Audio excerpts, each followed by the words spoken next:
حضرت جبرائیل علیہ السلام نے حضرت محمد صلی اللہ علیہ وسلم سے فرمایا، آپ کی امت گناہ بھر بھر کر آئے گی۔ اگر امت کا ہر فرد صرف یہ ایک لفظ کہہ دے، اگر وہ بول نہیں سکتا تو دل میں کہہ دے، اللہ تعالیٰ نے حکم دیا ہے، ان کی مغفرت اور گناہ معاف کر دوں گا۔ وہ لفظ یہ ہے۔ ناظرین محترم، انسان خطا کا پتلا ہے۔ زندگی کے سفر میں انجانے میں یا جان بوجھ کر گناہ سرزد ہو جاتے ہیں۔ ان گناہوں کی شامت سے دل سیاہ ہو جاتا ہے، رزق میں تنگی، دل میں بے سکونی اور زندگی میں بے برکتی آ جاتی ہے۔ گناہ انسان کو اللہ تعالیٰ سے دور کرتے ہیں، حتیٰ کہ وہ عبادت میں سستی، دعا میں بے دلی اور توبہ سے غفلت کا شکار ہو جاتا ہے۔ مگر اللہ تعالیٰ کی رحمت بے پایا ہے، وہ غفور الرحیم ہے، گناہوں سے بھرپور زندگی کو بھی ایک سچی توبہ سے پاک کر دیتا ہے۔ قرآن میں فرمایا ہے، میرے بندو جنہوں نے اپنی جانوں پر زیادتی کی، اللہ کی رحمت سے نا امید نہ ہوں، بے شک اللہ سب گناہ معاف کر دیتا ہے۔ ناظرین، انسان کی فطرت میں کمزوری ہے، وہ گناہوں میں مبتلا ہو جاتا ہے۔ بعض اوقات یہ گناہ اس قدر بڑھ جاتے ہیں کہ انسان خود مایوسی میں ڈوب جاتا ہے اور سوچتا ہے کہ اب نجات ممکن نہیں۔ مگر اے بندہ خدا، یاد رکھ کہ اللہ تعالیٰ کی رحمت اور اس کا فضل تیرے گناہوں کی تعداد سے کہیں زیادہ وسیع اور عظیم ہے۔ قرآن مجید میں اللہ تعالیٰ فرماتا ہے، ترجمہ: اے میرے بندو جنہوں نے اپنی جانوں پر زیادتی کی ہے، اللہ کی رحمت سے نا امید نہ ہوں، بے شک اللہ تمام گناہ معاف کر دیتا ہے۔ اللہ تعالیٰ نے اپنی رحمت کو اپنے غضب پر غالب کر دیا ہے۔ اس کا فضل ایسا ہے کہ وہ ایک توبہ کرنے والے بندے کے سارے گناہ معاف کر کے اسے محبوب بنا دیتا ہے۔ جو بندہ سچے دل سے توبہ کرتا ہے، اللہ تعالیٰ نہ صرف اسے معاف کرتا ہے بلکہ بعض اوقات اس کے گناہوں کو نیکیوں میں بدل دیتا ہے۔ حدیث قدسی میں ہے، میری رحمت میرے غضب پر غالب ہے۔ ناظرین محترم، اللہ تعالیٰ کی رحمت کو ملحوظ خاطر رکھتے ہوئے ہمارا آج کا وظیفہ بھی اللہ تعالیٰ کی رحمت کو ملحوظ خاطر رکھتے ہوئے امت محمدیہ صلی اللہ علیہ وسلم کے گناہوں کی مغفرت کے حوالے سے ہے، کہ جس کے بارے میں حضرت جبرائیل علیہ السلام نے حضرت محمد صلی اللہ علیہ وسلم سے فرمایا کہ اگر آپ کی امت کا ہر فرد گناہ بھر بھر کر آئے گا، اگر گناہوں کے باوجود وہ یہ ایک لفظ کہہ دے اور جو بول نہ سکتا ہو، وہ اگر دل میں ہی اپنے گناہوں کا تصور لاتے ہوئے اس لفظ کو ادا کر لے، تو اللہ تعالیٰ نے حکم دیا ہے کہ ان کی مغفرت اور گناہوں کو معاف کر دوں گا۔ تو وہ لفظ جاننے کے لیے اور اللہ تعالیٰ کی رحمت اور اس کا فضل جاننے کے لیے گزارش ہے کہ ویڈیو کو آخر تک لازمی دیکھیے گا، تاکہ تمام امت محمدیہ کے گناہوں کی مغفرت ہو سکے۔ حضور اکرم صلی اللہ علیہ وسلم نے جبرائیل امین علیہ السلام سے فرمایا، میری امت کا کیا ہوگا؟ جبرائیل امین علیہ السلام نے عرض کی، یا رسول اللہ صلی اللہ علیہ وسلم، اگر آپ کا امتی گناہ بھر بھر کر آئے گا، صرف ایک لفظ اپنی زبان سے کہہ دے، ان کے 1000 سال کے گناہ معاف ہو جائیں گے اور ان کی مغفرت ہو جائے گی۔ آپ صلی اللہ علیہ وسلم نے جبرائیل امین علیہ السلام سے یہ الفاظ سنے تو آپ صلی اللہ علیہ وسلم نے فرمایا، میرا دل ٹھنڈا ہو گیا۔ نبی پاک صلی اللہ علیہ وسلم جب آخری خطبہ دے چکے تو اپنے حجرے میں تشریف لے گئے۔ پھر جب آپ کو بے ہوشی ہوئی تو دروازے پر ایک شخص نے آ کر پکارا، السلام علیکم۔ کسی نے اس کی آواز سن کر یہ جواب دیا کہ اس وقت رسول کریم صلی اللہ علیہ وسلم کو بے ہوشی ہے، اس وقت تمہیں آنے کی اجازت نہیں۔ اس شخص نے پھر پکار کر کہا، السلام علیکم اہل بیت النبوہ۔ جب دوسری مرتبہ پکارنے والے نے پکارا تو اس عرصے میں ان کی آواز رسول کریم صلی اللہ علیہ وسلم کے کان میں گئی۔ فرمایا، اے فاطمہ کون ہے؟ عرض کیا کہ ایک شخص گھر میں آنے کی اجازت مانگتا ہے، اور آپ صلی اللہ علیہ وسلم پر چونکہ بے ہوشی کا غلبہ ہے اس لیے ہم نے اسے اندر آنے کی اجازت نہ دی۔ فرمایا، اے فاطمہ تمہیں نہیں پتا کہ یہ کون کھڑا ہے؟ اجازت مانگ رہا ہے، یہ گھروں کو ویران کرنے والا، قبروں کو آباد کرنے والا، بچوں کو یتیم کرنے والا، عورتوں کو بیوہ کرنے والا، دوستوں کو دوستوں سے چھڑانے والا، یہ ملک الموت حضرت عزرائیل علیہ السلام ہیں، جلدی آنے کی اجازت دے دو۔ جب حضرت فاطمہ رضی اللہ تعالیٰ عنہ نے یہ سنا کہ ملک الموت حضرت عزرائیل علیہ السلام آئے ہیں تو بے ساختہ رو پڑی، ہائے مدینہ آج ویران ہو جائے گا، یا اللہ تیرے رسول صلی اللہ علیہ وسلم تو آج جا رہے ہیں، یہ ملک الموت ان کو لینے آئے ہیں۔ ادھر ملک الموت مکان کے اندر تشریف لائے، ادھر رسول اللہ صلی اللہ علیہ وسلم بے ہوش ہو گئے۔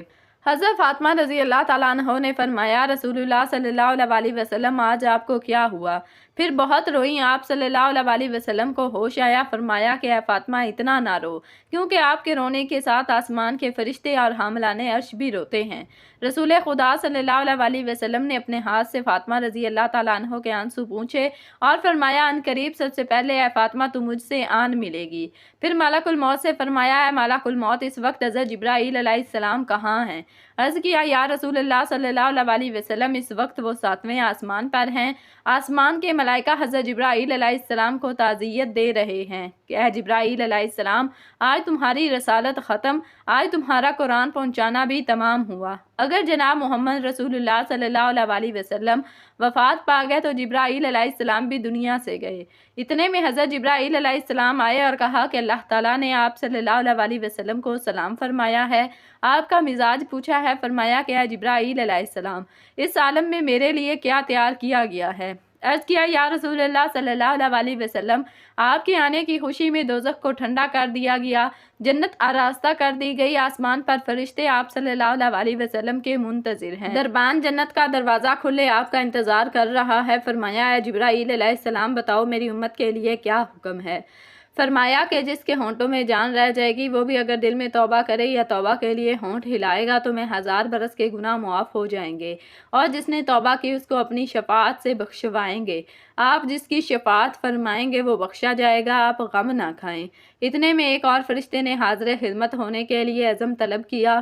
یا رسول اللہ صلی اللہ علیہ وسلم نے فرمایا کہ جبرائیل علیہ السلام یہ کون ہے؟ عرض کیا کہ یہ حضرت اسرافیل علیہ السلام فرشتہ ہے، آسمانی دنیا کا دروغہ ہے، جس دن اس نے آپ کو معراج کی شب میں دیکھا آپ کے جمال کا عاشق ہوا ہے۔ آج اسے معلوم ہوا کہ رسول خدا صلی اللہ علیہ وسلم وفات پائیں گے۔ اس نے بارگاہ اقدس میں عرض کیا کہ میں نے رب الہی سے عاجزانہ دعا کی تھی کہ مجھے ایک مرتبہ اپنے نبی پاک صلی اللہ علیہ وسلم کی زیارت ان کی زندگانی میں کرنے کا موقع عنایت فرمائیں۔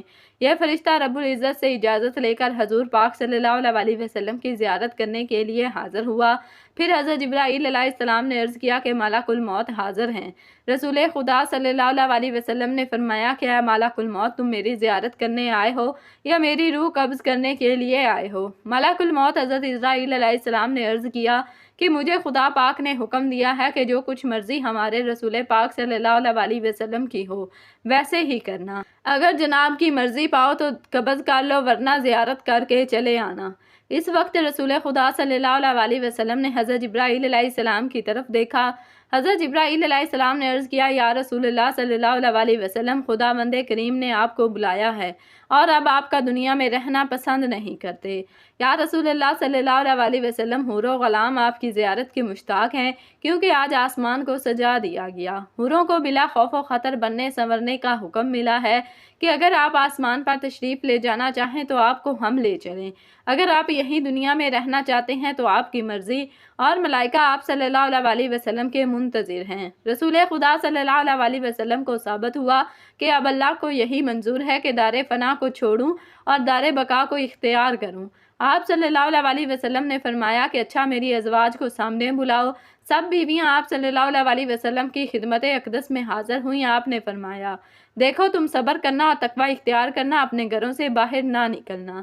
حضرت ام سلمہ رضی اللہ تعالیٰ عنہ نے عرض کیا یا رسول اللہ صلی اللہ علیہ وسلم کا کیا حال ہے؟ فرمایا کہ اب وہ وقت قریب آ گیا کہ تم آج کے بعد میری آواز نہ سنو گی اور نہ ہی مجھ کو دیکھو گی۔ اور پھر فرمایا اے فاطمہ میری بیٹی حسن اور حسین کو بلانے کے لیے کسی کو بھیجو۔ حضرت فاطمہ رضی اللہ تعالیٰ عنہ نے کسی آدمی کو بھیجا اور کہا کہ بہت جلد حسن اور حسین کو بلا لاؤ، کیونکہ سید المرسلین صلی اللہ علیہ وسلم کی وفات کا وقت بہت قریب ہے۔ وہ شخص حضرت حسن اور حضرت حسین رضی اللہ تعالیٰ عنہما کو بلانے کے لیے گیا تو راستے میں حضرت حسن اور امام حسین رضی اللہ تعالیٰ عنہ اس وقت بچے تھے اور اپنے گھر کی طرف سفر پر گامزن تھے، اور قاصد نے عرض کیا کہ جلدی چلو تمہیں حضرت محمد صلی اللہ علیہ وسلم نے بلایا ہے۔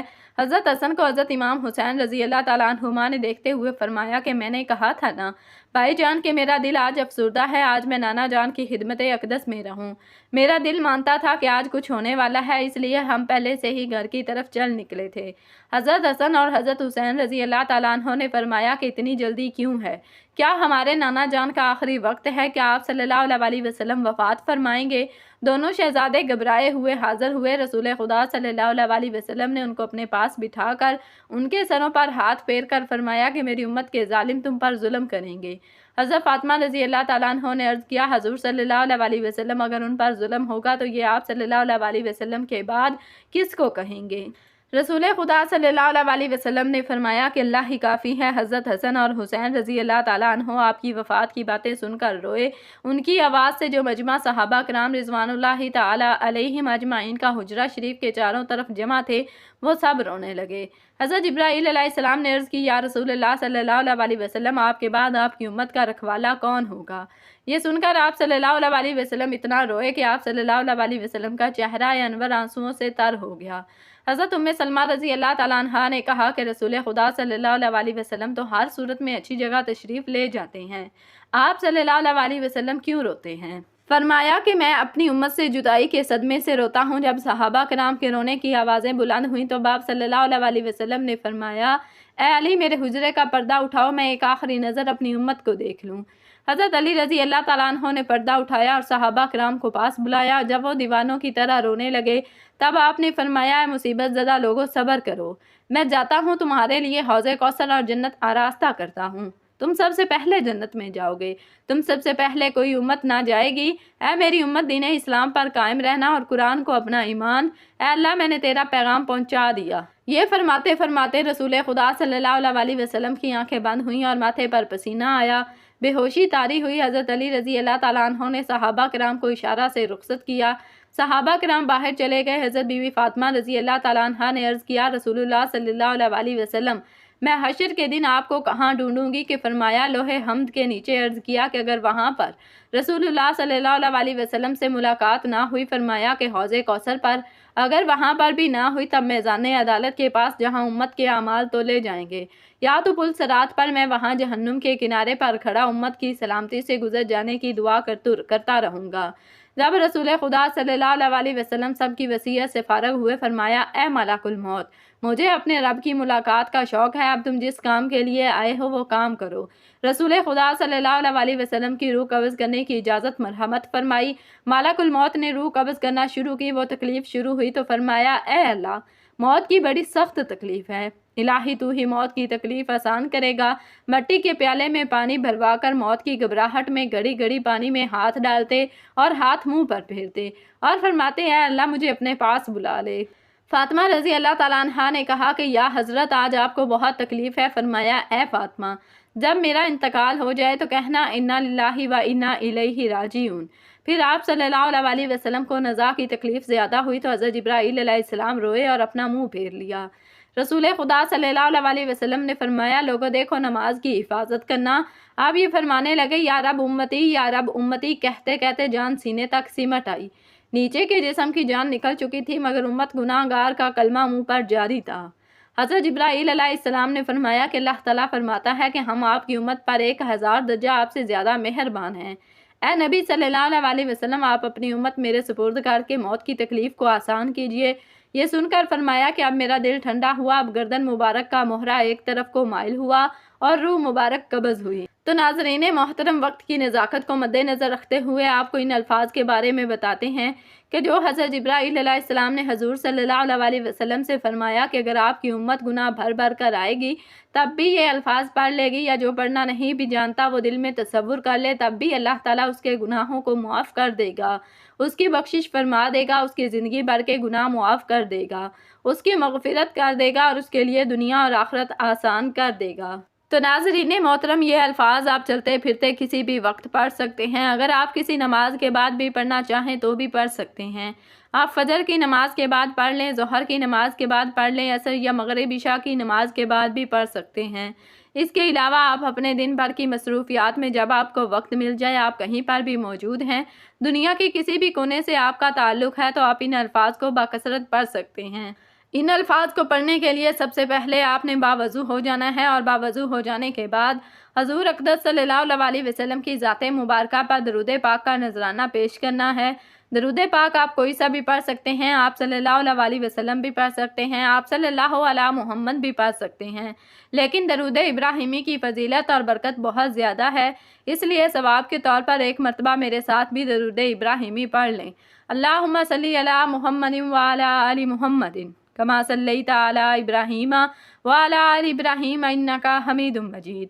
اللہم بارک علی محمد وعلی آل محمد کما بارکت علی ابراہیم وعلی آل ابراہیم انکا حمید مجید۔ درود پاک پڑھنے کے بعد آپ نے جن الفاظ کی تسبیح کرنی ہے وہ قرآن پاک کی بہت ہی پیاری سورت کے الفاظ ہیں۔ وَاسْتَغْفِرُوا رَبَّكُمْ ثُمَّ تُوبُوا إِلَيْهِ إِنَّ رَبِّي الرَّحِيمُ وَدُودُ، اور اپنے رب سے معافی مانگو پھر اس کی طرف توجہ کرو، بے شک میرا رب بہت مہربان اور محبت کرنے والا ہے۔ یہ آیت حضرت شعیب علیہ السلام کی قوم کو خطاب کرتے ہوئے نازل ہوئی، جس میں توبہ اور استغفار کی ترغیب دی گئی۔ اللہ تعالیٰ کی صفت رحیم، نہایت رحم کرنے والا اور ودود، بے پناہ محبت کرنے والا کو بیان کیا گیا ہے تاکہ بندے اس کی طرف رجوع کریں۔ درود پاک پڑھنے کے بعد آپ نے ان الفاظ کی مکمل ایک تسبیح پڑھنی ہے، یعنی کہ پورے 100 مرتبہ آپ نے ان الفاظ کو پڑھنا ہے۔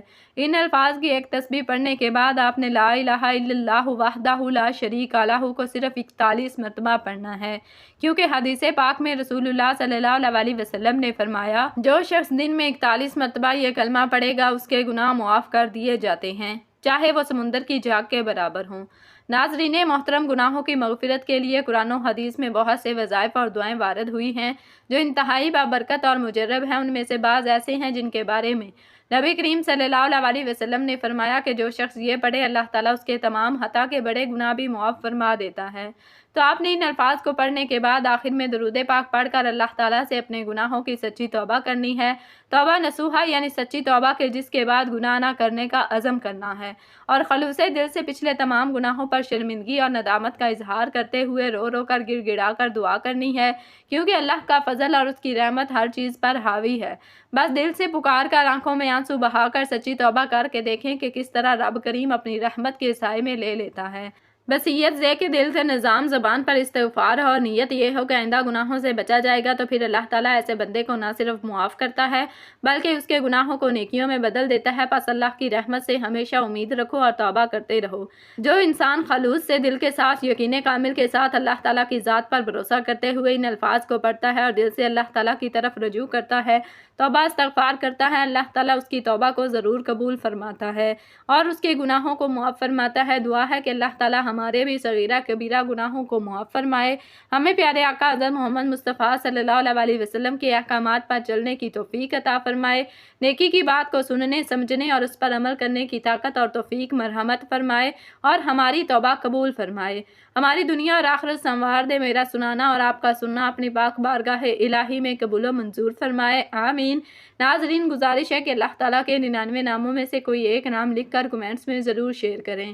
اللہ تعالیٰ ہم سب کا حامی و ناصر ہو، آمین۔ جزاکم اللہ خیرا کثیرا۔